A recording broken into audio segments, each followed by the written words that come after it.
Welcome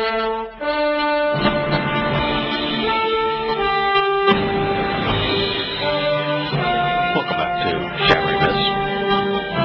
Paul wrote in his opening letter, the one to the Galatians, in what is now labeled as the 3rd chapter, the 11th statement. But because with the Torah, absolutely no one is vindicated. By the God, it becomes evidence because those who are correct, those who are righteous out of faith will live.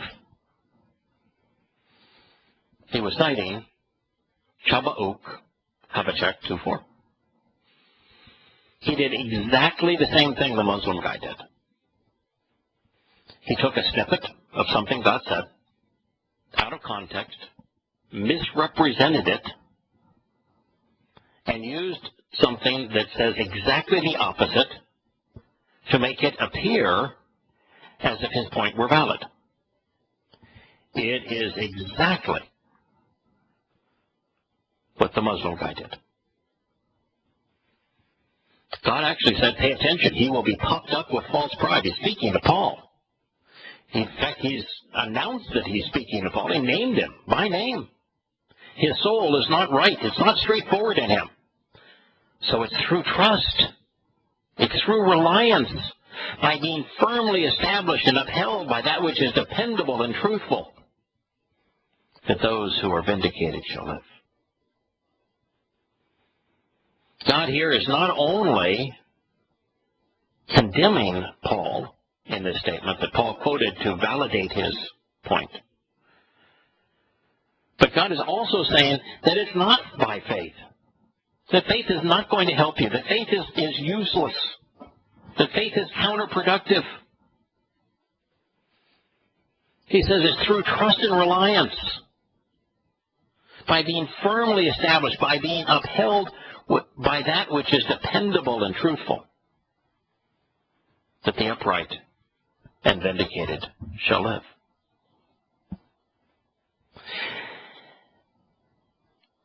Evidence against any doctrine, against any individual, doesn't get better than what we have just shared, because, as you know, in the previous programs, I shared what God actually had to say about this man. You know, let's repeat it before we move on.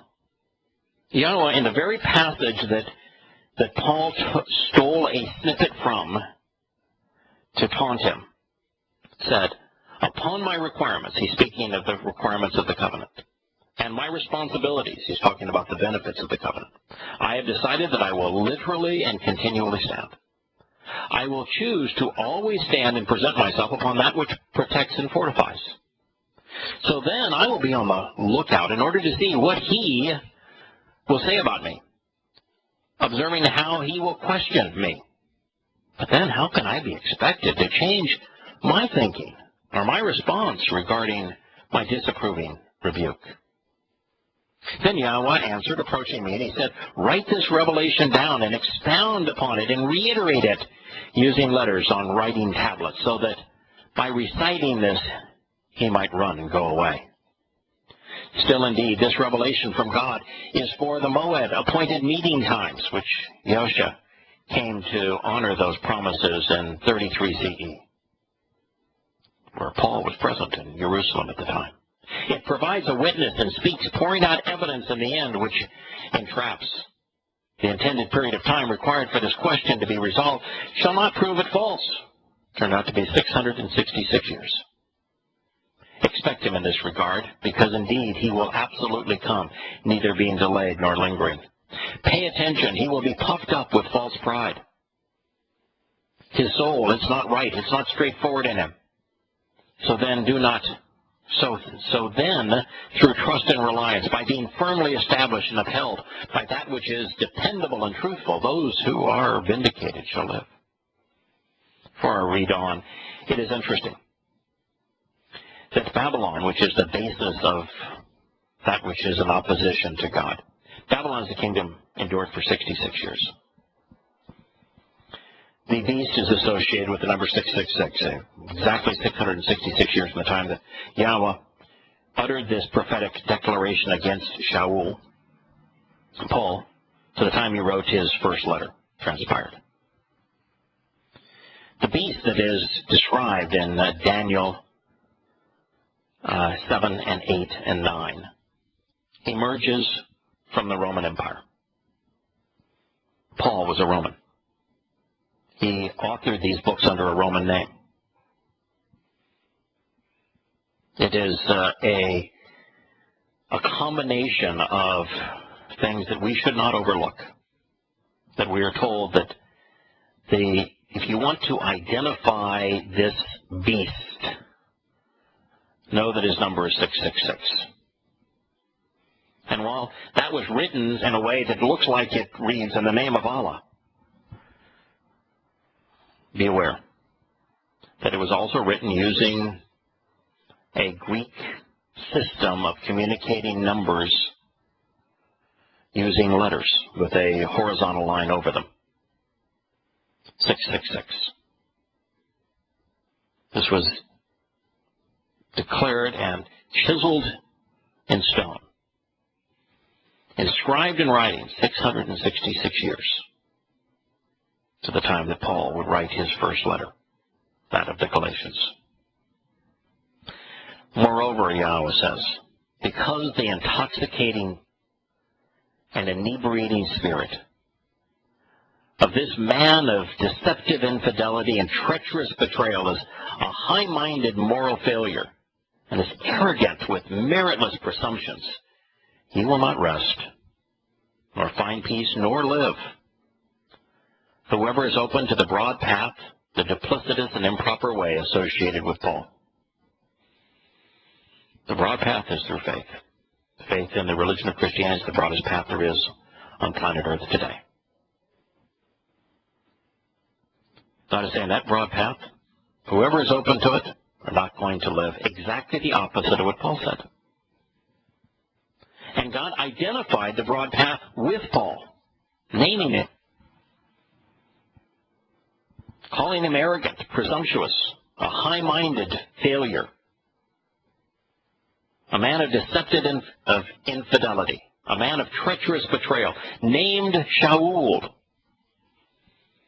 And that apart from what Paul was promoting, that you'll live through faith, God was saying there is no life in faith. There is no life in the broad way of religion, which has become synonymous with faith, particularly the one associated with Paul. He and his soul are like the plague of death. And so those who are brought together by him, accepting him, will never be satisfied. Most every Gentile will gather together unto him, all of the people from different races and nations. They do not ask questions, any of them, about him. Terse references to the word they lift up as taunts to ridicule, along with elusive sayings and simplistic and contrived equivalencies and mocking interpretations, controlling through comparison, counterfeit and cliches, along with derisive words arrogantly conveyed. It's how Paul wrote his letters. It's how the religions emerge. They're counterfeits of the truth. Cliches, taunts, ridicules, elusive sayings, contrivances. There are hard and perplexing questions that need to be asked of him, and double dealings to be known regarding him. And so they should say, woe to the one who claims to be great so as to increase his offspring, acting like a rabbi when neither apply to him. How long will they make pledges based upon his significance, becoming burdened by his testimony? God views Paul's letters as a burden. He views pledges of faith to Christianity as deadly. Evidence just doesn't get any more compelling than this, nor more relevant than this. God is expressly condemning the most influential man in human history. No one has had a greater influence on humanity than Shaul, called Paul, in the Christian New Testament. There are more followers of Paul than there are of any other human who has ever lived. And God has denounced him. He said, anyone who believes what he has to say, anyone who's part of his broad way, any Gentile that clings to him, anyone who makes a pledge based upon his significance, where he claimed to be the foremost of apostles, that they will find no peace, and that death will be the end of their lives. He has renounced the religion of Christianity and renounced all of Paul's claims, saying that he is exactly the opposite of what he claims to be. What could be more relevant? What could be more compelling? He even renounced him by name. Therefore, Yahowah revealed that a man named Shaul, coterminous with the time that he would fulfill his moed, appointed meeting times, with Yosha's participation in the Moed Mikre of Pesach, Matzah, B'Koram, and Shavuot in 33 CE, when Shaul was studying to become a rabbi in Jerusalem, would inappropriately attempt to convince people from different races, Goyim, Gentiles, that he was authorized by God to replace his existing standard with a new and different set of requirements. Further, as if he was reading Galatians, God told us that Shaul, Paul, would be arrogant, that he would be duplicitous, that he would use circular reasoning, that his resulting doctrine would be intoxicating, deceptive, treacherous, and overtly presumptuous. We were warned that this pseudo-rabbi's way would be improper, akin to a plague of death. And yet, according to God, Shaul's broad and therefore popular, accommodating path would become especially pervasive with Gentiles, because too few of them would actually question his elusive sayings, his derisive words, his comparisons, his counterfeits. They would all be ripe for the plucking, ready to taunt and ridicule the very God Paul claims to have had inspired him.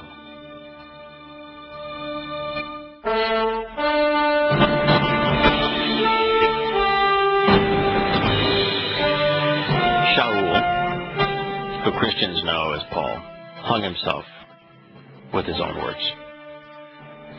He cited a passage in a prophet that's not well known, Habakkuk, to prove that he was right and that God's Torah was wholly and completely ineffective, when the passage that he quoted from in context actually says exactly the opposite, that it's Paul who's the liar, that it's Paul who's the plague of death, that it's Paul that should be rejected. He twisted the knot which became his noose. His statement is not only the antithesis of God's instructions, he exposed us to Yahowah's specific ridicule of him. Moreover, and apart from the prophecy, if Paul was right in disavowing Yahowah's standard, it would be equivalent to God saying, I will save those who contradict me, and I will justify those who negate and belittle the plan I have established. And yet Yahowah introduced his Habakkuk prophecy, affirming that he wasn't about to change, that he was going to continue to honor and stand by his requirements, 5 requirements to participate in the covenant, and that he was going to continue to stand up for and honor his responsibilities, which is to provide those who embrace the covenant with the benefits of the covenant. He's not about to change. That's what makes him dependable. continuing to mislead by way of senseless and duplicitous prose. The King James Version renders Paul's next statement, "And the law is not out of faith, but the man that doeth them shall live in them." I'm not sure what that means. Deploying a different tactic, the New Living Translation authored something which could only be considered appropriate in the context of religion. And this way of faith is very different from the way of the law, which says it is through obeying the law that a person has life. Well, that would assume, of course, that there is a Hebrew word for obey. That would assume, of course, that Yahowah has a set of laws somewhere. That would assume, of course, that Torah means law. Should the translation team deployed at Tyndale House Publishers, Incorporated, have meant that the way of the Christian faith is very different from the way of the Torah, then they would be right. But can that way of faith be right is the multi-billion soul question. Can Paul's thesis, his faith, his religion, be very different from the way delineated by God in the Torah and still reconcile falling man into a relationship with that same God? Has God endorsed a revised plan which is counter to the one he originally authored? And if he did such a thing, wouldn't it make him untrustworthy and unreliable? I mean, that's a full stop if you're a Christian.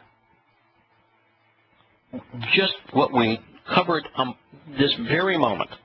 If God inspired a guy to say, my old plan won't work,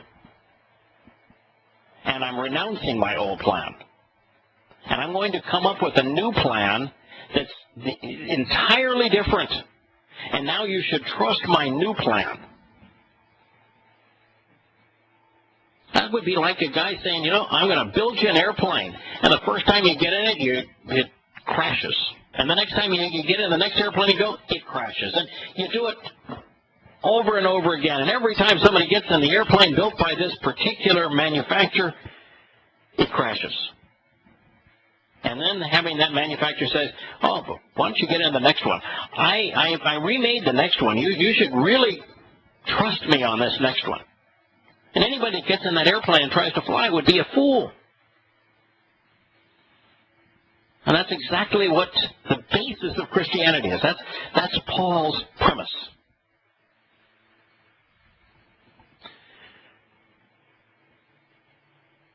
Introspective of the fact that Yahowah has provided the answer, at least the battle lines have been drawn. According to the most popular translation, it is the Torah versus Christianity. So let the great Galatians debate begin. Are we to trust Yahowah's Torah or put our faith in Shaul, in Paulos, in Paul? Whose side are you going to be on? Are you going to trust God or this man? Because you can't have it both ways.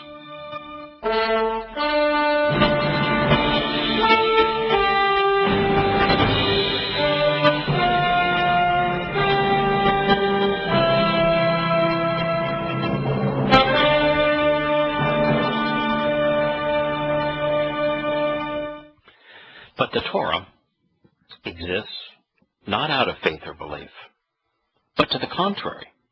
The one having done them will live with them. Now, that is a literal translation of what the Greek words say in Paul's Galatians 3:12. But the Torah exists not out of faith, but to the contrary. The one having done them will live with them. Now, recognizing that Paul didn't express his thought very well, principally because the Torah passage he cited didn't fit his conclusion, in context, we are led to believe that Shaul was suggesting that if an individual was to choose the Torah over faith, that they would have to live with that consequence.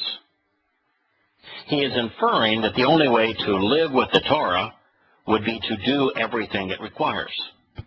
So since he tried to usurp God's credibility to prove his point, we must turn to the passage he referenced to ascertain whether or not Yahowah's Torah actually said what Paul was asserting. Opening Yahowah's Torah to Korah, called out Leviticus, we find God imparting guidance whereby we are advised to avoid the kinds of religious myths and practices which have been blended together to create the religion of Christianity. It reads, and this is Yahowah speaking to us now in first person. Speak, communicate with. Use words to convey this, Debar, to the children of Yisrael, to the children who engage and endure with God. And say to them, I am Yahowah, your God. With regards to things which could be considered similar to the practices of the realm of the crucible of Egypt, where you dwelt, you should not engage in or act upon similar pursuits in the land of the Canaanite, which beneficially and as a result of the relationship I'm going to bring you to. There you should not act upon or engage in their decrees or customs, never walking in or following them. That would be Korah 18:3. With my means to exercise good judgment regarding the resolution of disputes, you should continuously engage and actually act. With my prescriptions for living, which were inscribed and cut you into the relationship, you should consistently examine and carefully consider for the purpose of approaching by walking in them. I am Yahowah, your God. This admonition against religion, politics, and societal customs was followed by the statement Paul sought to usurp to prove his point. It reads, and so you should choose of your own volition to actually and completely observe, accordingly, my inscribed prescriptions for living, and also my means to resolve disputes, exercising good judgment. Where whoever, over time and as an ongoing practice, acts upon and engages with them, that individual indeed is actually and completely restored to life, and as a result of this desire and decision will live forever through them. I am Yahowah. That's Korah called out, Leviticus 8:5. Now God began this by saying, all of the religious practices, all of the patterns of behaviors, the undertakings and the pursuits in the realm of the crucible of Egypt. Now, he's talking about, crucible of Egypt speaks specifically of religious and political, economic, and military oppression. And the practices of Egypt were to use the religion and integrate it within the government, the political mantra, whereby the Pharaoh was allegedly chosen by God and became the son of God, to impose his will on the people using the military, and that the economy was slave-based. That's the very thing that God says, I don't want you to engage in. I don't want you to have a religious society that integrates within that religion the political scheme and the military and the economic scheme. Those are the things that comprise the crucible of Egypt. And then you look at the Egyptian religion, where the sun was considered God. And look at all of the sun god trappings that made their way into Christianity, because to the Romans who conceived the religion, who politicized the religion, who created the Roman Catholic and Eastern Orthodox Church, the sun was their god. And all of them, not only the Romans with Bacchus and the Greeks with Dionysus, but the Egyptians with Osiris, not only had the son of the sun, therefore the son of God, who is identical to in behavior and nature and myth and holidays to the Christian Jesus, dying and being resurrected on exactly the same days, Easter Sunday and the winter solstice,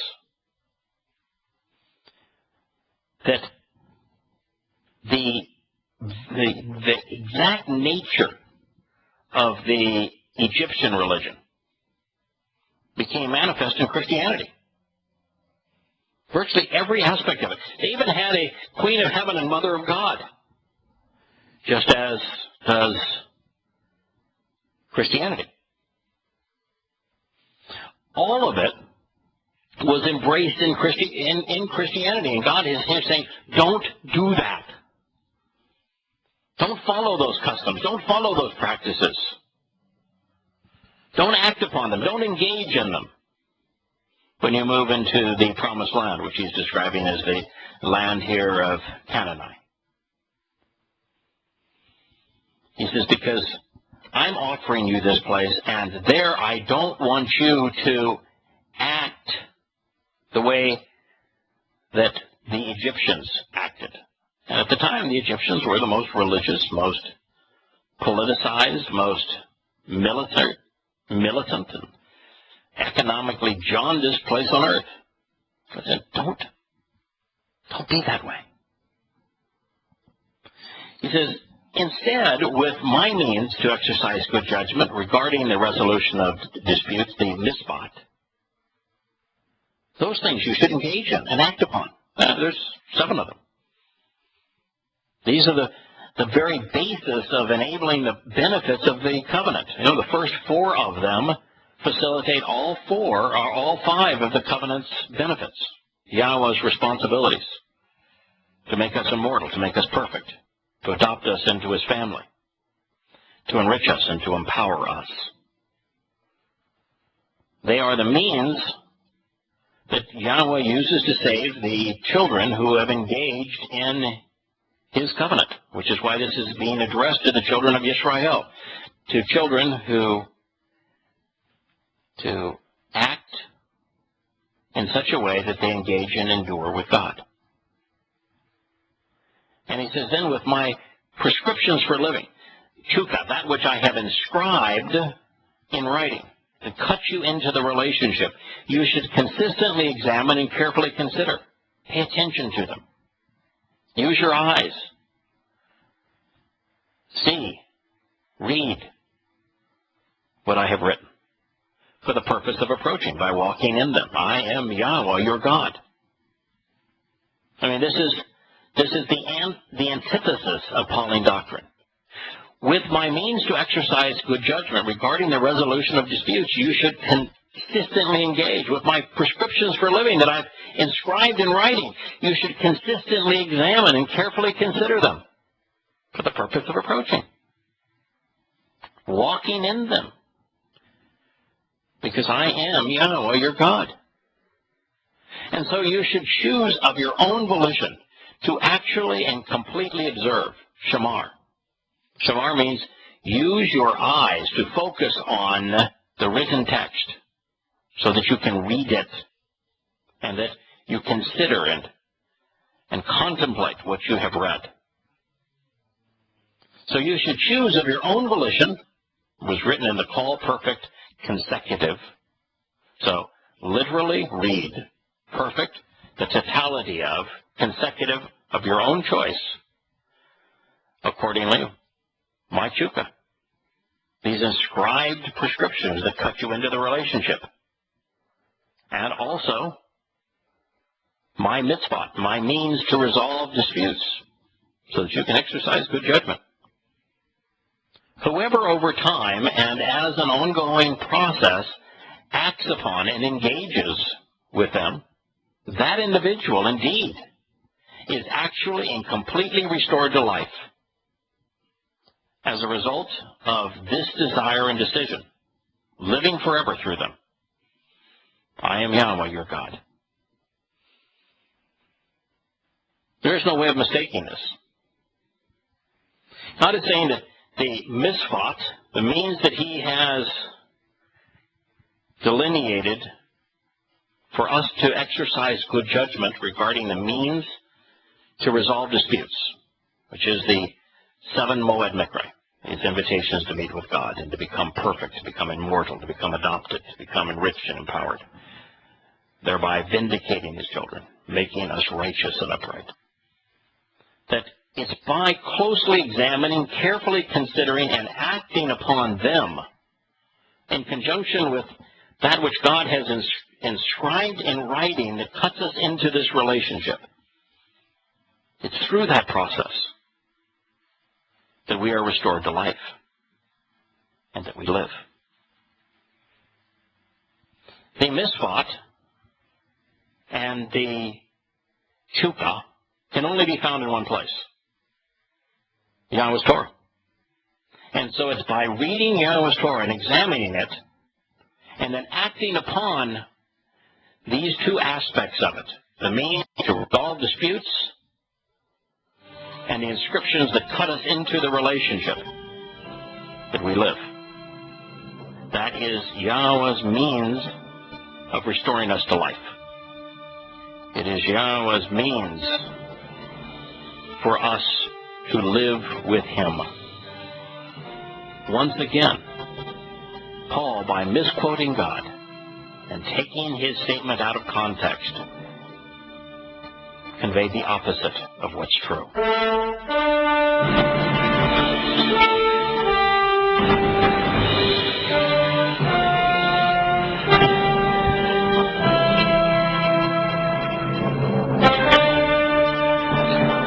Yahowah, that just happens to be God, is telling all who would listen, and by the way, he's speaking in first person here.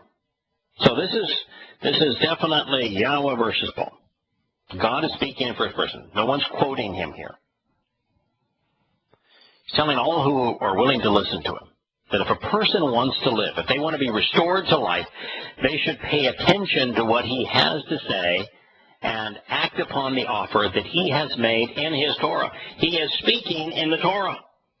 These words are part of the Torah. He's telling us that if you want to live, you ought to listen to what he has to say in his Torah. This citation is literally in the heart of the Torah.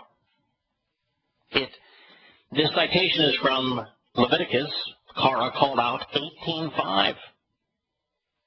It is in the Torah that Yahowah will present, introducing to us this 7-step path from our corrupt religious world to his home.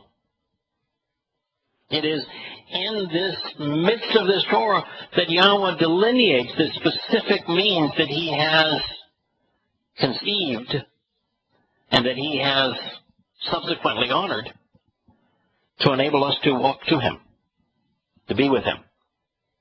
This statement is in the heart of the Torah, with God speaking to us in first person. Yahowah's words are contained in the very book that Paul was assailing. I mean, think about how stupid that is. That God is here saying that my words, as they're being articulated here in the Torah, are the means to your salvation, to life, to restoration. And yet, Paul would cite those words out of context, misrepresent them, to convey exactly the opposite, that Yahowah's words in the Torah can't save. And that billions of people would believe him. I mean, that's the amazing part of this whole thing. That billions of people would believe that God's words, as they articulated in the Torah, where he says, this is the thing I want you to pay attention to, because this is how you are saved. This is how your life is restored. That the very text in which Yahowah is creating, that Yahowah is articulating, that that these words are retained in, where God is promising to restore those who pay attention to what he has to say and act upon it, that they're incapable of saving. That God was therefore lying. And yet, he's quoting this God lying to prove the validity of his alternative, while at the same time claiming to be inspired by that very same God. And it's the most preposterous, ludicrous, irrational,